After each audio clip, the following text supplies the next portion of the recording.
I knew I needed resources if I was going to track down Roscoe Bob Bryant, and hunting Plummer looked like a good way to get rich quick.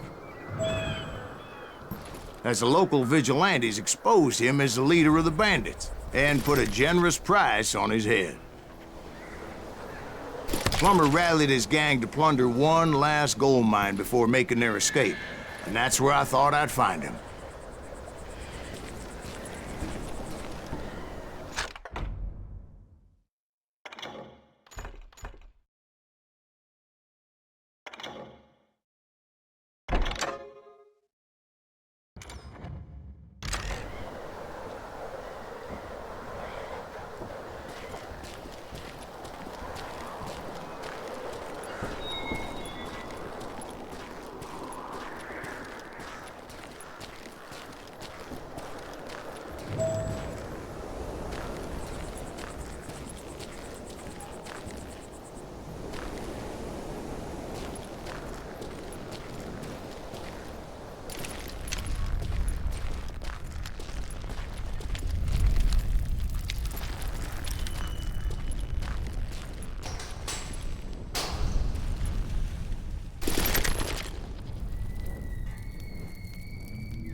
It makes me nervous standing so close to all these goddamn barrels of gunpowder. Why would you be nervous?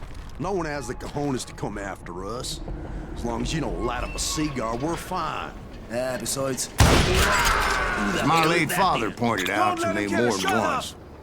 God made men, but Samuel Colt made them equal.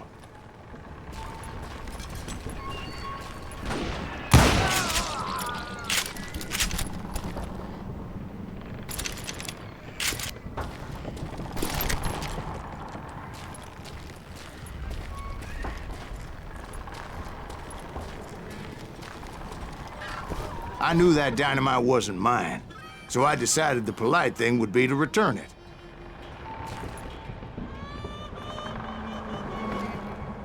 It was the biggest gold rush since Sutter's Mill in '48. Unfortunately, prospectors weren't the only ones drawn to those riches. There were thieves and killers, robbing travelers and hijacking gold ships. Like those that ran with Plummer.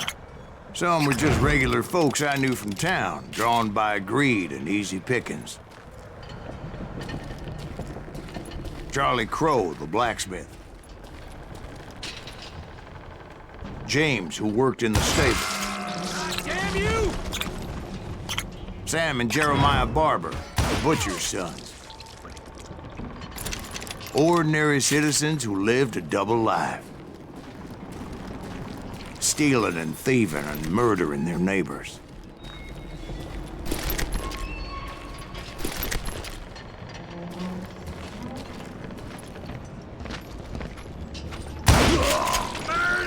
Of course, the rest were veterans of the Civil War. Stone-cold killers trained on the bloody fields of Shiloh and Antietam. Plummer had a lot of men on his payroll. A hell of a lot.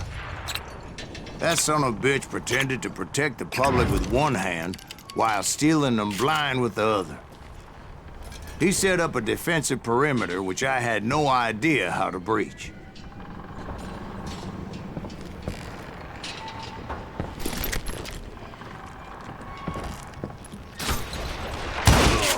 Dangerous, desperate individual. I was outnumbered and in way over my head, but I was too damn stubborn and stupid to realize it. They must have thought I was tough, or had some kind of death wish, seeing as there were barrels of gunpowder everywhere. Watch out for the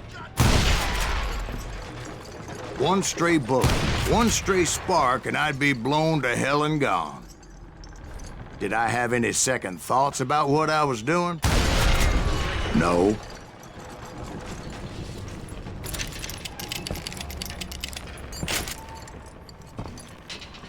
You can run, but you can't hide forever.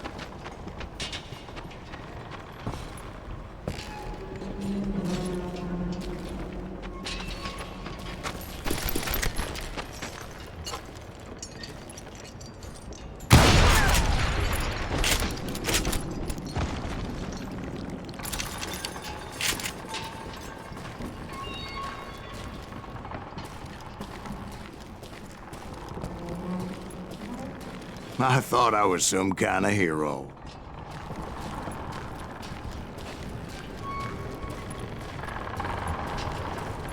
I finally made it past and headed on to meet my destiny.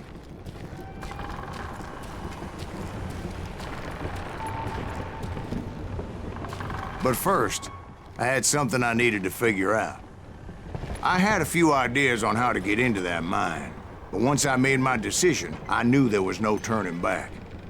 So my first thought was to enter the nearest mine portal. I saw an entrance. Made sense. It was the quickest way in, but that also made it more dangerous, as there would undoubtedly be enemy pickets posted along the way. Had enough? Put that moron out of his misery.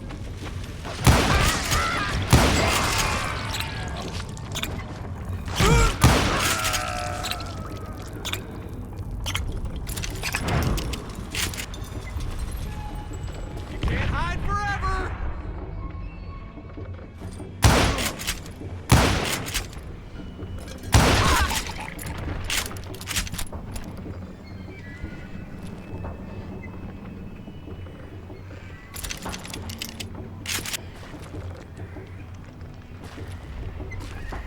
Besides, once you enter a mine like that, it's easy to get all turned around.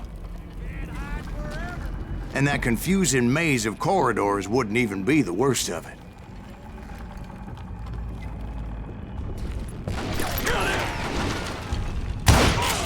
Some of those shafts could be as deep as hell. I'm done with you.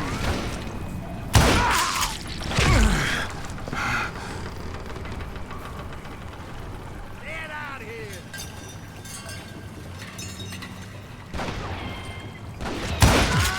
A single stumble or misstep can easily end in a deadly plunge to oblivion.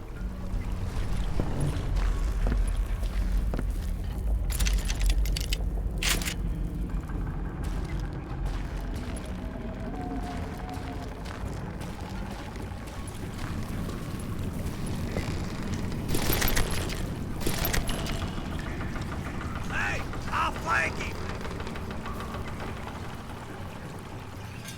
You ain't beefing me.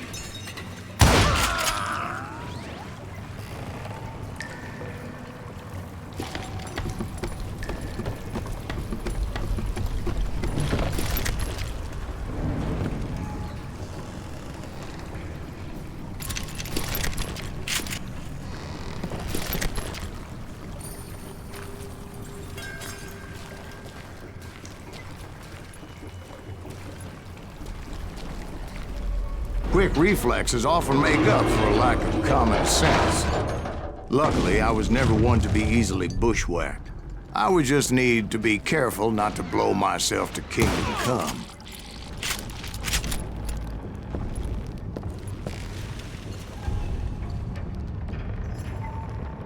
Surprise! With all that gunpowder and dynamite everywhere, a body has to know what he's shooting at.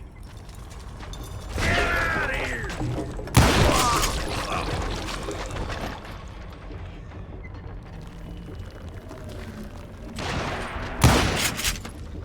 Right here!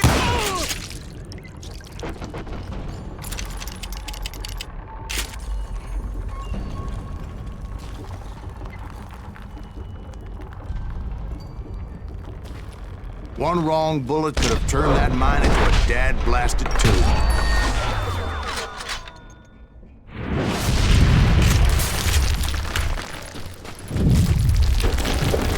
I freely admit that my plan of attack was not just moronic, but clearly insane.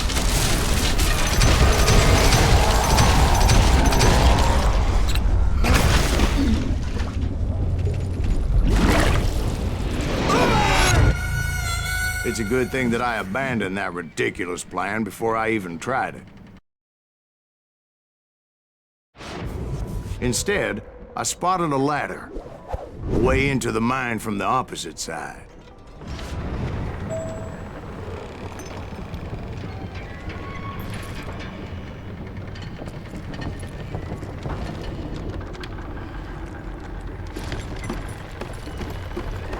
was a long way around, but that approach seemed more sensible at the time. Of course, being I had a problem with heights, that scaffolding scared the bejesus out of me. Climbing down that ladder required some caution, because even though I had a younger man's reflexes, no man can dodge a damn bullet while climbing down a rickety ladder. I needed to make a leap of faith, which ain't easy when you're suspended between heaven and hell. I was determined not to give up, however. That Sheriff Plummer seemed quite the despicable character. When the vigilantes discovered what the sheriff was up to, people were outraged. That 10,000 they put on his head would go a long way to helping me find old Bob.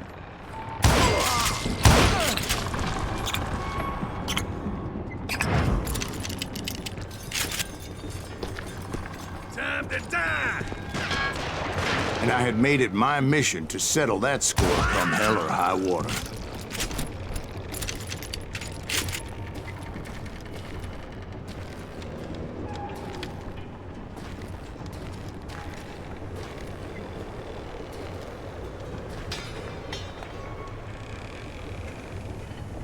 But first, I would have to make a choice. Take the elevator or climb the ladder.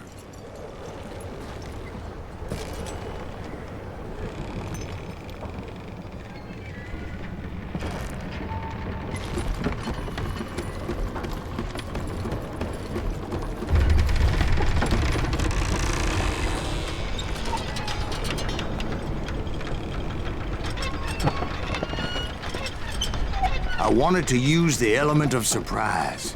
Plus, I figured I could use the exercise. I was warmed up already, so what the hell?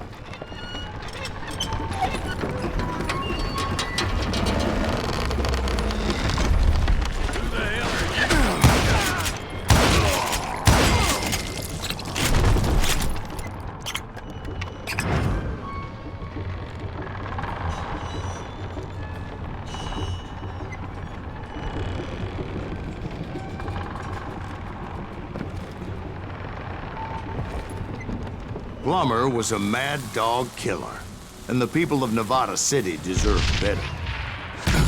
Nevada City? Well, I thought Plummer met his maker in Bannock, Montana. Right, well, he was the sheriff of both places at one time or another, but that's neither here nor there.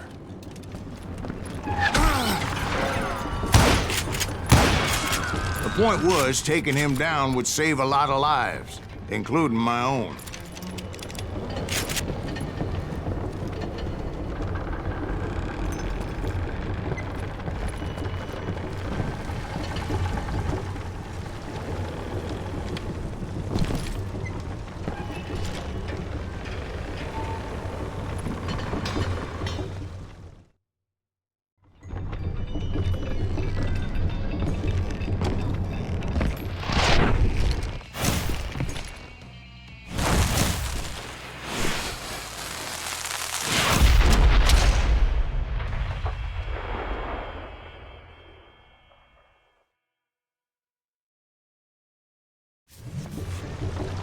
Gonna blow you into next week! This day is just getting worse and worse for you. Ain't it? Henry Plummer was clearly unhinged, and I could see right away that this was gonna take some doing.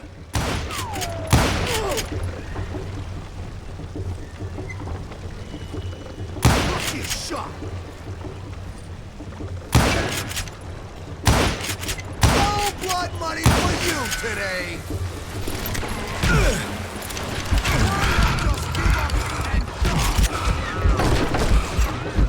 You can shoot, but can you aim?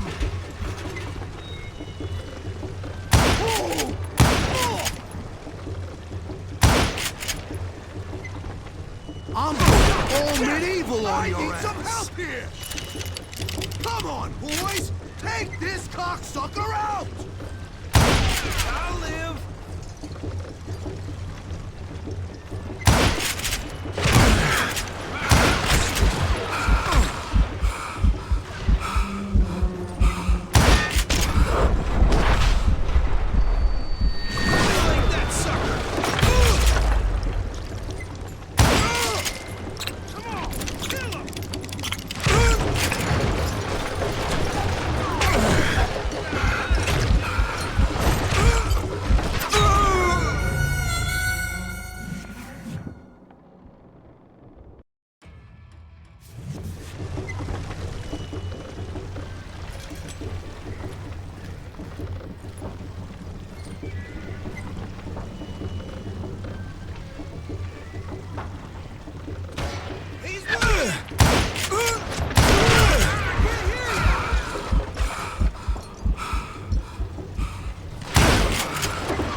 yet.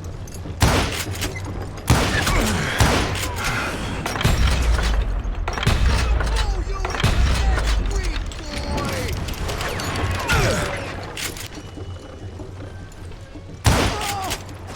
Plumber wants that asshole dead. So that's how Henry Plummer died. Him and his crew were worth their weight in gold. And now, I was officially a bounty hunter.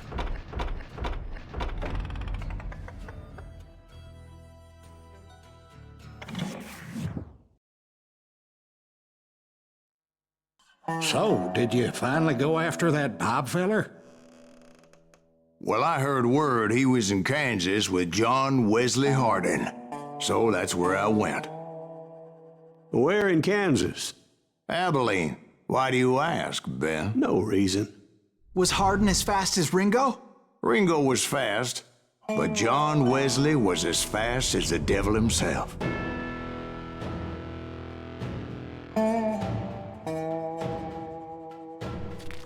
Hell, he killed his first man at 15.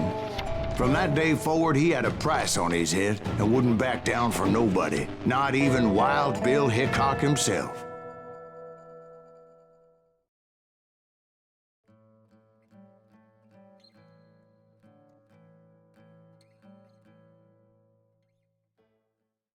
I dodged death many a time, and that night in Abilene was no different.